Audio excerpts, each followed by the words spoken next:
Hey guys, this is Lantis, and well, a few weeks ago, Insultobot, Ixion and I were in the chat room, and we came up with an idea.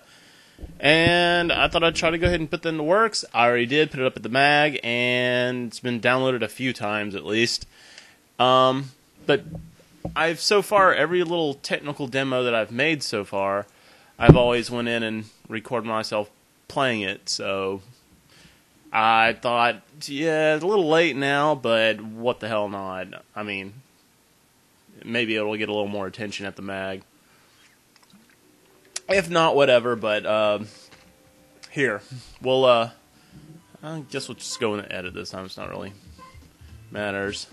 But anyway, seeing as you already read the title of the video, which I haven't even named yet because I'm currently recording, this is going to be a concept for using portraits in dialogue boxes whenever you're talking in RPG Maker 1.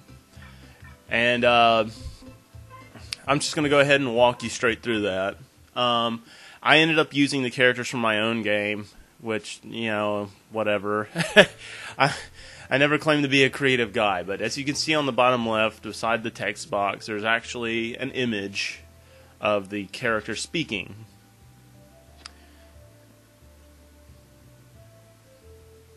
And I'm not really going to be paying too much attention to the dialogue, as long as you see the fact now, when two people holding a conversation, I put one on the left, one on the right, showing that they are, you know, currently talking with each other. So, also the sprites that I'm using for the portraits had a little bit of extra work done to them. Ixion has a thread at the mag, you can check it out, telling you exactly how to keep those shades and the actual details. The one on the left is, I didn't really touch it up much. There's actually a little corner of it taken off the right side, and there's a little black spot in the hair. Whatever, I tried. Anyway, this is just for concept. If this was going to be for a, you know, an entire game, I was going to sure as hell polish it up and make it look professional, as professional as possible. But as you can see, you would think that's easy in a scene, but what, you know, if you're randomly talking to people, you know. Well, I'm going to... Actually, you know what? As soon as I go through and talk with two more other people, we'll actually go into edit mode, and I'll show you exactly what I'm doing here, which, if you use RPG Maker 1 at all, it's probably already apparent what's going on here, but whatever. Oh, don't you love that? Don't you love the house is bigger on the inside, but small on the outside? I don't even know why I do that. It's force of habit. But anyway, so let's go ahead and talk to him. When I talked to him, I was thinking, what if they were positioned a little bit differently? So let's say, you know, you wanted them up there. Yeah, and the entire dialogue is based around breaking the fourth wall, so. But yeah, if you thought they looked good up there, that's what they look like. But the thing is, since they're events, they're prone to falling behind foreground objects like these trees and a few of the other items. And the bad thing is, like, see, when I talk to them, the portraits look just fine. But that's only because I can only talk to them from this one direction. And here's the big bane of it all. I'm going to hold circle, which is in RPG Maker's debug mode, lets you walk over anything. But if I go over here and speak from this side, it screws it up. So if you're going to use this in your game, you would have to make sure that you can only approach anybody from one side, or compensate by having a crap load of more events. But yeah, we come over here, and the last guy can only approach him from one direction. And this isn't even nothing. I don't even do anything. This is just showing off another sprite. And actually, I like his best out of all four of them. His actually turned out looking really nice. But that's generally about it. Let's go ahead and hit up edit mode, and we'll show you what I'm doing here. So we're going to go into events. I don't think I even, I named them. The crib and outside. So this is where the scene starts off, right? And if you look down on the bottom left, you see event number 2. That's actually the first portrait you see at the very beginning of the demo. It's over here plastered on the wall. So whenever, the dialogue box takes off, it's actually in here. And whenever the camera is centered off right here when those first 2 characters are talking, down at the bottom left and right, you see event 5 and 6. That's when those events that's when they're the part of the dialogue box. When I'm over here, as you can see, it's 9 and 10. And if you're inspecting some things, like there's quite a few interactive things, like C13 over there goes if you check this event, and 11 goes off if you check event number 12. And there's a little something something over there. And if you try to leave, it doesn't really, as you can see, out of all the dialogue I did, it doesn't take that much room. All it is, the only problem is, I only used 4 characters in this demo. So, if you were to make a fully fledged game, I'm pretty sure you'd have a plethora of characters. You can put a maximum of 9 sprites on one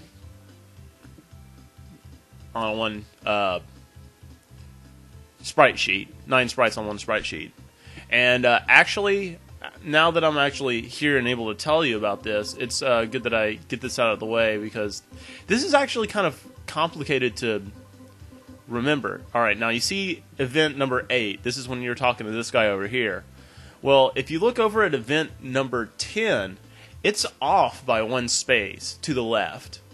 And there's a specific reason for that.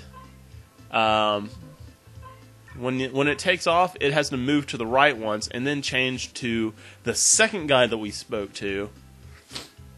And this is the reason why. We're going to go ahead and back out of here completely and go into the horrible Anime Maker. I absolutely hate Anime Maker. It drives me insane. What I've been using is Photoshop, RPGC, and holy crap.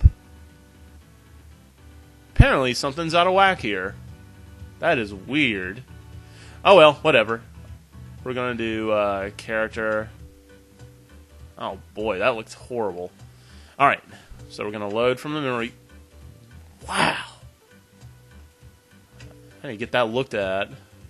So, short for portrait. Grab that. Apparently EPSX needs a little bit more work. Alright, so, as you can see, this is how I had the sprite sheet laid out.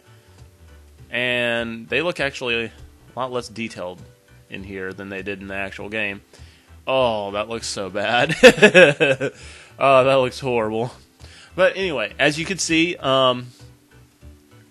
simply, if I wanted to use this event, this is, I only used 4 characters, I only used up 4 spots. The 3 default directions are facing up, or that might be facing down, facing up, and this is facing left, standing still. Alright, there's 3 frames per walking in any one direction, but left and right share the same 3 sprites, so they just mirror image. The one in the middle is the standing position. The one on the left is like left foot out and right foot out, and it goes center, left, center, right, center, left, center, right. Now, the center position right here is the default standing position, and so is this. The default standing position is right here. So if you were to set to an event to this model and face it left or right, it would go to this frame, and therefore you couldn't really use it. The thing is, if you change it to this event, and then tell it to step in one direction to the left, it's going to change to this sprite. Now, for this guy, it was even more complex. Well, it's not any more complex. I just had to move him 2 spaces in the opposite direction. So whenever I wanted his event to show up, I would move the event 2 spaces over, making it step, and then it'll change into this. Then I enable the event to be visible. So when it appears, it's just him, or just him. So honestly, the easiest way is to use just 3 events, or 3 sprites per sprite sheet, if you want to make it extremely easy on yourself. But you can use all 9. It just requires you doing a little bit of work. So, like if I wanted to use this space, for example, and I'm assuming this is the facing down event, I'd have to put this event 2 spaces up from where I wanted it to be, and then whenever I wanted to show up, I'd take over to that event, move the event 2 spaces down, then change event graphic to this sprite sheet.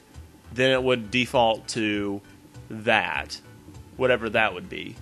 So yeah, it takes a little bit of extra work, but in the end, if you're going to make a full game with that, I'd recommend it, simply because if you did 3 sprites per sprite sheet, you would be, you would, oh boy, that would take a lot. That'd take a lot of slots on memory cards. I'm actually going to switch to just a regular old event. Yeah, okay, so yeah. This top one is facing down. This is your left and right, and that's facing up. But as you can see, these are the default positions. You know, they're not in the middle of stepping. Whereas all the ones on the left and right are your actual stepping animations. So it just depends on what you want to do and where you want the event, but that's generally about it. There's a little bit more you can do in the actual demo with interacting. There's a few little Easter eggs and whatever, just because I feel bad just spending 4 hours making something completely uninteractive. But yeah, that's